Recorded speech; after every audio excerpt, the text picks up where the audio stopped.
Hi guys, I'm Ruslan. Let's get into this shocking story right now.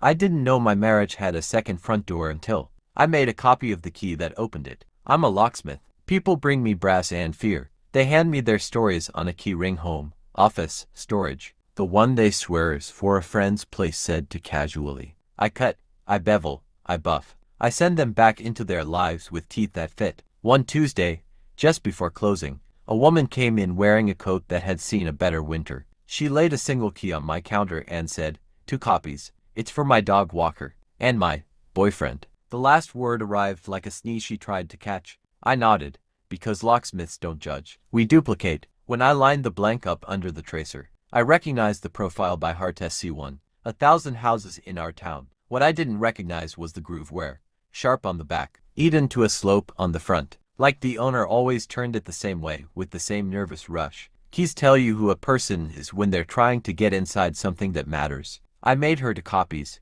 curled them into little envelopes, and watched her leave with the look people wear when they've decided to be the kind of person who has a dog walker and a boyfriend. After close, I walked 3 blocks home to the apartment above our shop. My wife, Mara, was in the kitchen, peeling oranges with the kind of attention you give surgery. She's a school counselor and keeps a bowl of fruit on our table like an altar to health. How was it? She asked. She always asked like there was a chance it would be different. Same as always, I said, and kissed the damp curve of her temple. Teeth and stories. We ate and talked about a kid whose silence had grown roots and a teacher who meant well in all the wrong directions. We were ordinary in that great American way to people believing conversation can build a floor, even when the house has been leaning for years. At bedtime I reached for the light and touched the chain on instinct. When the dark slid in, Mara turned toward me and said, "Do you ever think about moving?" "Moving where?" "Somewhere with a yard. Somewhere our dog would have liked." We don't have a dog anymore. We had one once, for 12 days. We named him Birch because we wanted something that would grow. His heart had other plans. Sometimes Mara says things like that and I answer with the kind of sentence that ends a scene instead of begins one. "We can talk about it," I said into her hair. She nodded. And the night did what nights do, sanded us into morning. The next day, before lunch, I found a new copy of a key in my scrap bin. My key. Our apartment key. The one with the marred bow from the time. I dropped it on the trolley tracks and the operator waved me off with a smile that meant today you live. I had not made a copy of our key. I would remember. I ran my thumb over the edge. My key had a tiny burr on the 4th cut. The copy in my bin had the same burr, exaggerated by the duplicator's wheel. Someone had traced my imperfection. I checked the logbook. Every customer gets a line. Date, blank, number of copies, initials. No entry matched my key's blank that morning. Nothing yesterday either. I keep spare blanks everywhere. In my cash drawer. In an old tin labeled buttons. In my coat lining. This was not a blank I'd touch for our door. My stomach climbed upward like a cat looking for a high shelf. "Babe," I called down the stairwell that led to our living room. "You ask anyone to copy our key?" Mara stuck her head around the jamb with a smile she used on parents. "No." "Why?" I held up the copy in a paper towel like evidence. She came up to steps and frowned. "Looks like one of yours." That's the problem. We stared for 2 seconds too long, the way people do when something obvious has walked into the room, and no one wants to introduce it. She said, "Maybe you made it and forgot." "I don't forget this." "Well," she said, adjusting the ponytail she wore on days she wanted to look like a person who didn't care how she looked. "Then maybe a little ghost came in and has a really boring unfinished business." She kissed me and walked back down. I stood there with the key and counted 3 beats, 1, 2, 3 the way I do before trying a lock that might be booby-trap.com.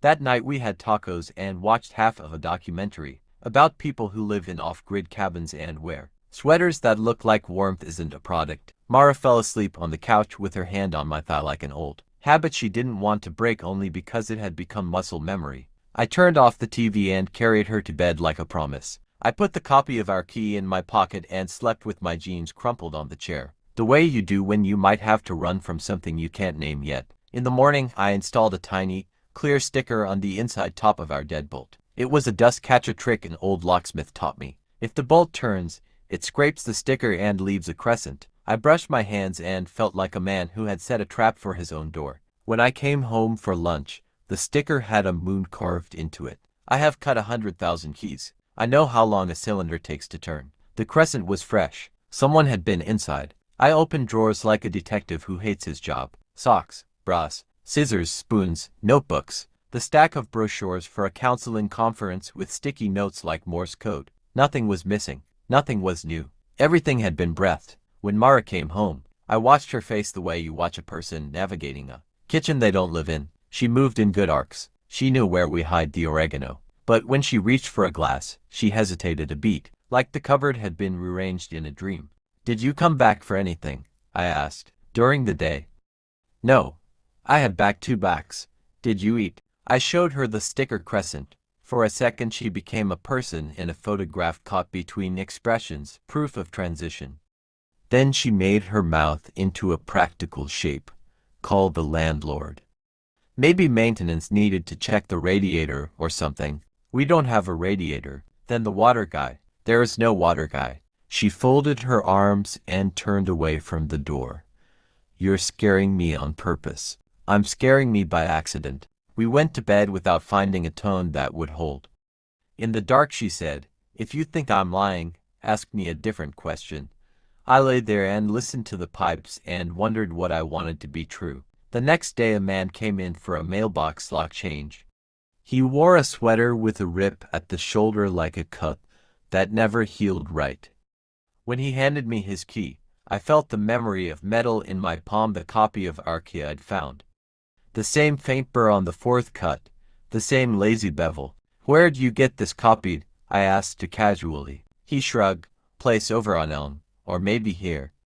My girlfriend took care of it." "What's her name?" He laughed, assuming I was flirting the way men do when they want the world to bend. "Oh," he started, then stopped. "Why?" "Because if she went to the place on Elm, the copies will be soft. If she came here, they'll be sharp. We polish differently, a lie on top of a truth." "Ha," he said. "Well, she's efficient." He paid cash and left without a receipt. I closed early and walked to the copy place on Elm. The kid behind the counter had a tattoo of a keyhole on his neck and the exhausted expression of a person who has learned that most problems are an attachment and asks you to print anyway. "Do you keep a log?" I asked. "Of what?" "Customers." He laughed. "Only when they yell." At home, the crescent on the sticker had deepened. I didn't tell Mara. I cooked pasta and used too much garlic. She kissed me with her mouth open like it still wanted a future. We argued about whether the neighbor's wind chimes sounded like hope or like a dentist. She said hope. I said the dentist. Sometimes you need a fight shaped like nothing to keep from having the one shaped like everything. At midnight I heard the softest thing. The double click of a key turned by someone who knows how not to rattle. I slid out of bed and moved barefoot because we remembers. The living room was darker than the kitchen. In the kitchen a person stood with a small flashlight in their mouth like a pen, writing something on our fridge notepad. "Hey," I said. The person froze and turned. A woman, brown hair, coat to thin. Not the woman with the dog walker key, but carrying the same weather. She looked at me the way animals look at cars. "I'm sorry," she said. "I'm leaving a note for Mara. How do you have our key?"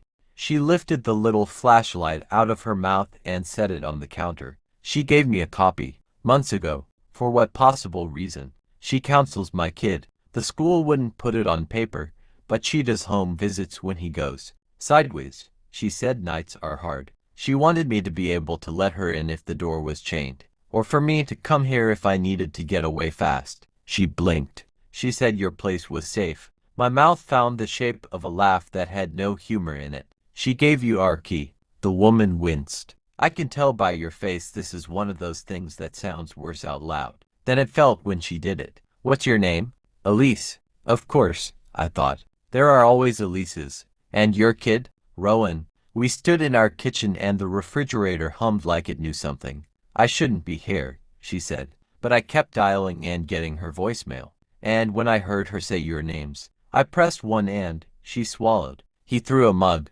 "It's not about the mug. You know? It's never about the mug." She nodded, grateful to be understood by a person she had just frightened. "I'll leave the note. I won't come again. I only needed the word safe to mean something for a second." "Let me call her," I said. "She should know you're here." "No," she said fast. That will make him worse if he learns I left. He counts my minutes. She ripped the note from the pad and crumpled it, as if destroying the gesture might erase the risk. Forget this. I was never here. She walked to the door and the clear sticker gave a tiny whisper when she turned the bolt. When the door clicked, I stood in the kitchen and read the outline of what I knew. Mara had given our key to a client, not a lover, a mother, a woman with the trouble that throws. I went back to bed and lay beside my wife, who was dreaming with her mouth open like a person tasting rain. I waited for anger to arrive. It didn't. Something else did. A feeling I couldn't name. Maybe because naming it would make me complicit in losing it. In the morning, I made coffee just strong and poured it into cups that said things we no longer said. I put the copy of our key on the table between us. Who is Elise? I asked. Mara didn't pretend not to know. She became the counselor at once, posture straight, legs uncrossed, voice unafraid. A mom. Rowan is in my group. He throws chairs instead of crying. And you gave her our key. I gave her a copy for emergencies. We are not a shelter. We are a door that opens. Not like that. She picked up the key and turned it in her fingers. The way people pet a cat that doesn't exist anymore. When a kid is scared, they don't have time to go through official channels. It was meant to be temporary. Then temporary improved into habit. That's on me. A habit is the present tense of a bad decision, I said, and heard the lecture in it. How many other copies? One, she said. Who? She didn't answer fast enough, and the silence did what silence always does. Made room for all the worst guesses to sit down. Who? Elisa's son, she said finally, for a week. He kept it on his shoe like a secret weapon. I took it back. He gave it easily. He wanted to. You lied to me. I omitted, she said, which is the kind of lie that looks good in therapy until a locksmith says the word key and it turns back into a lie. She flinched. I should have told you. I knew you'd say no. And I thought. She stopped there, which was honest. What else should I know? Mara held my eyes with that level look she uses when kids confess. I see Elise on Saturdays sometimes, not as a client, as a person. We sit at the window in the diner with the flicker sign and drink coffee until it tastes like staying. Do you love her? That question is a ladder into every kind of trouble. She didn't climb it. I love what I can do for her, she said. I love that being with her makes me feel like my hands are useful. That's different. Is it? My voice was a file. Was there ever a time you watched the door hoping she and not I would open it? Her tears arrived without panic. That's the scariest kind. Yes, she said. Once, I sat back in my chair and discovered the body's talent for containing explosions. Do you want to leave me for her? I asked. No, she said.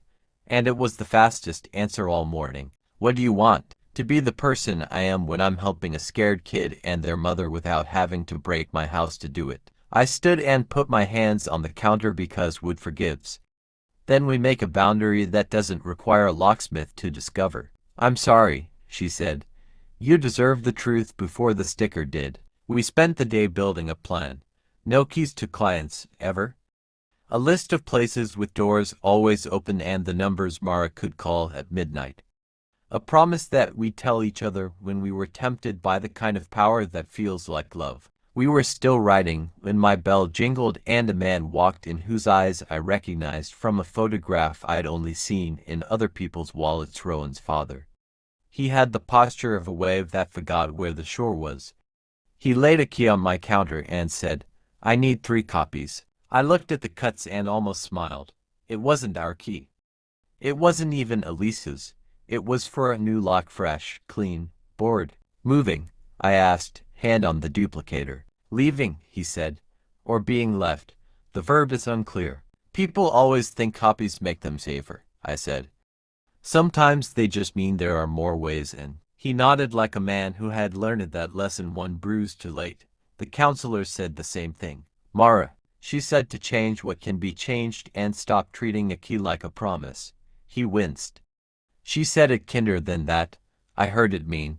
I made his 3 copies with a noise like a tiny storm. He paid with the 20 and didn't take his change. Keep it, he said, for the kid who slams your door by accident someday. We don't have a kid. He looked around the shop, at the blank boards, at the photos of locks older than any of us. "You will," he said, "not like a fortune but like a map." After he left, Mara came upstairs and rested her forehead against mine. "You okay?" she asked. "No," I said, "but also yes." That night we slept with the door propped open against the summer, like we trusted the air again. 2 weeks later, at 3 a.m., my phone rang with the number I didn't recognize. A boy's voice said, "It's Rowan." I didn't know who else to call. In the background, a man shouted and then stopped and then shouted again. "Where's your mom?" I said, pulling jeans on with one hand. "In the bathroom, locking the door with her foot. He has a key. I'm coming." I didn't wake Mara. I should have. I left a note because notes feel like doing something. When you are doing something reckless. Rowan's apartment stairwell smelled like the long part of a story. I reached the door as the man shoved it open with the slow insistence of someone who believes everything should give way if you lean hard enough. "Hey," I said, stepping between him and the bathroom where Elise had barricaded herself. "Wrong house. Who the hell are you?" he said, which sounded less like a question and more like a challenge to invent a person who could make him leave. "The locksmith," I said. "I change ways in for a living." He laughed too loud, which is a cousin of fear. "Get out of my way." "No." He moved fast, the way anger is athletic. He grabbed my shirt and pushed me against the wall, and for a second I tasted paint. Then Mara was there, somehow. Behind him, voice calm. "Hey, Rowan." With me. The boy ran down the hall and into her arms, and I saw it, the click in his body. When someone he trusted said, "Do this." I saw the man see it, too. He let go of me and looked at the scene like a person watching a movie not meant for him. Elise opened the bathroom door. She looked at Mara and me, clothes crooked, hair wild, alive. "Keys are a metaphor," I said, "because I say stupid things when adrenaline is the only car available. We're going to change the lock." The man slumped, all the air gone. "I'm leaving," he said in a small voice, to no one. He walked out and the door shut behind him like a full stop finding its sentence. We changed the lock by dawn. I didn't charge. Elise cried politely and said she would pay me with coffee for a year. I said, "We'll see." Mara held Rowan while he slept on a couch that had done hard work. On the walk home, the sun cut the rooftops into sensible shapes. "You went without me," Mara said, not accusing, just naming. "You followed," I said. "I woke and you were gone and I knew," she said. "There's a kind of absence that makes a shape. I would have called, but—" "I know," she said. "I'm not mad. I'm just awake." We got home and slept until the mail came. When I opened the shop, a package sat at my door, no return address, only my name in careful block letters. Inside was a key ring with a single new blank and a note, "For the next door you build together." It wasn't Elise's handwriting. It wasn't Rowan's father's. It looked like a child trying their best. When you cut keys, you develop a superstition that brass can wish. I don't believe in wishes. I believe in doors and people and the patience of hinges. But I held that blank and felt the kind of hope that doesn't put anyone in danger. That night Mara and I made a list, not an evacuation list. A staying list. It had items like, tell each other the truth while it's small. Keep no copies of the house that live in other houses. Keep the tools ready for neighbors anyway. Learn the art of leaving the door on the chain without locking out love. We framed the list and hung it by the light switch, not because paper can hold us, but because we wanted to reach for something better every time we reached for brightness. Months passed. Rowan learned to cry in a way that didn't break furniture. Elise found a job that put her on a schedule that could hold a life. Mara stopped using our apartment as a lighthouse and started using herself. Sometimes, at night, I hold our key and feel where the metal is wearing soft in the places our fingers teach it to. Teeth dull, locks learn. I used to think betrayal was a key in the wrong pocket. Maybe it is. But maybe it's also the moment you choose a lock over a conversation and then call it safety. Once a woman in a coat that had seen a better winter came in and asked me to copy a key for her boyfriend. I looked at her and said, "You trust him with the thing the key opens?" She laughed and said, "No one trusts anyone with anything." That's why we have locks. I made her the copy anyway. You can't locksmith someone into honesty. At home, I watch Mara brush her teeth with her left hand because her right hand counsels all day and gets tired. I watch her reach for the bowl of oranges and choose the one that needs eating first. I watch us do small mercies for each other without calling them names. There is a door at the back of our apartment that leads to a fire escape. We used to keep it shut with a wooden dowel because we are the kind of people who admire the illusion of control. The dowel is in a closet now, leaning like a retired weapon. We sleep with the door latched but not chained. When the wind comes, it makes a sound like a person practicing the word stay. One morning, months after the night of the sticker and the moon, the bell on my shop door jingled and Rowan walked in with Elise and Mara. He carried a small cardboard box with grim seriousness. "I have a job for you," he said, setting the box on my counter. "What do you need, sir?" I said, with the kind of gravity kids like. He took out a shoebox painted blue and yellow. Inside, a handful of mismatched keys winked. "He made a wishing box at group," he said. "You put in keys to things you don't want to open anymore, like healing, or the past. Can you make one key that fits this box but only opens when all three of us are here?" I thought about magnets and false bottoms, and how a locksmith could make a mechanism answer to more than one hand. I thought about the afternoons to come and the ways people stay. "I can," I said. "Good," he said, "because I want the box to know we're a team." I made the box a lock that listens for 3 turns. One from the kid, one from his mom, one from the counselor who taught him what crying is for. When they opened it together, the sound it made was small and exact and full of tomorrow. That night I closed the shop early and went upstairs.